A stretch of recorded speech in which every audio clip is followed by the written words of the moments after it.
उपासना नर नारी नहीं कर सकेंगे। अब युग इसी प्रकार का भविष्य में आने वाला है। बाबा जी कहाँ आपको मोड़ लेंगे ये कोई नहीं कह सकता है कि कहाँ से किस तरह से लोगों को अपने परमार्थ में मोड़ दिया जाएगा। उसकी छोटी मोटी एक रूपरेखा आपने हरिद्वार में देखी। हरिद्वार का कोई भी नागरिक किसी भी जात पात का आपके सत्संग से, सत उपदेश से, आपके प्रेम और सेवा से कोई मुकुर नहीं सकता। सब लोग बड़े भाव श्रद्धा में रहे और ऐसी श्रद्धाओं का परिवर्तन पहली बार लोगों को देखने में हरिद्वार वासी स्वयं अपने को कहते हैं और हम लोगों ने भी महसूस किया जो यात्री थे। ऐसा मालूम होता है कि जरूर परिवर्तन होगा, लेकिन साधक प्रेमीजन किस तरह की कठिनाई, तपस्या, बाधाएं जो सामने आती हैं और किस तरह से उसको निकालते हैं, तो ये तो प्रेमियों का एक बहुत बड़ा विश्वास है। और सब लोगों ने अपने अपने भक्त बनकर भगवान के साथ में ऐसा काम किया। कठिनाई का उन्होंने पूरा सामना किया और अपने भी उज्जवल हुए और भगवान जो वो तो उज्जवल था ही, लेकिन स्वयं भी उसके साथ उज्जवल हो गए। स्वयं की कीर्ति हुई और भक्तों ने अपने भगवान की भी कीर्ति की। तो ऐसा निर्मल संत मत का जो प्रचार, जिसकी आज भारत में जन जीवों के लिए उपकारी है और समय भी उपकार के लिए आ रहा, उसकी प्रतीक्षा समय आपकी कर रहा।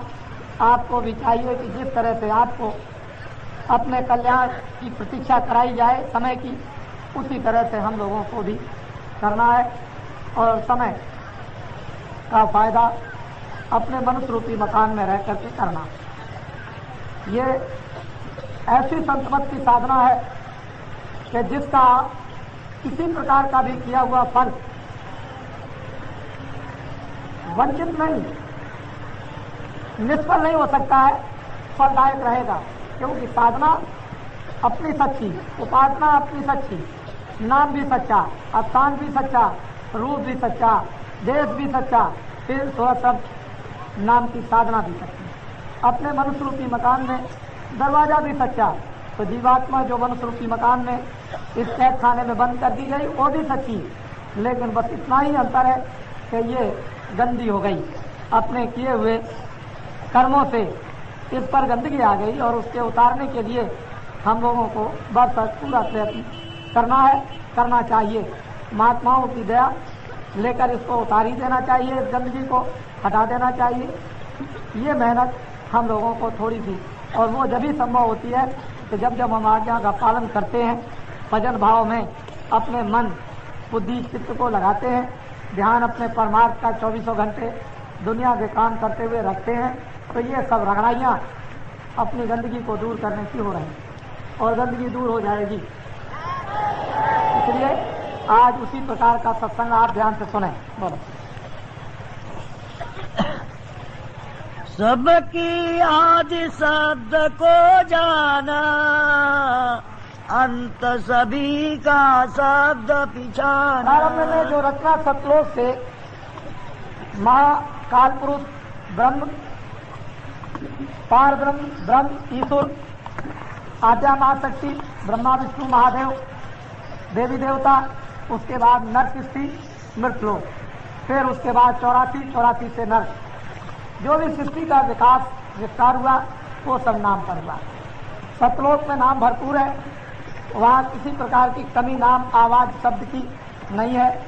ऊपर से जब विस्तार हुआ तो सारी जीवात्माएं नाम पर आवाज पर आई और आकर के ये विस्तार करती स्वयं भी चली आई और शब्द भी विस्तार करता हुआ पहले से आ गया।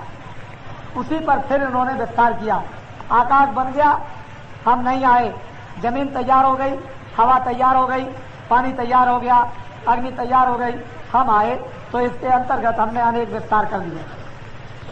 जो चीजें हम देखते हैं अपने शरीर से बनाई हुई, मकान बने हुए, सामान बना हुआ, कपड़े बने हुए, हम इसको पहनते हैं, ये सब बाद में हमने इस आकाश के अंतर्गत जमीन पर रह करके विस्तार कर दिया।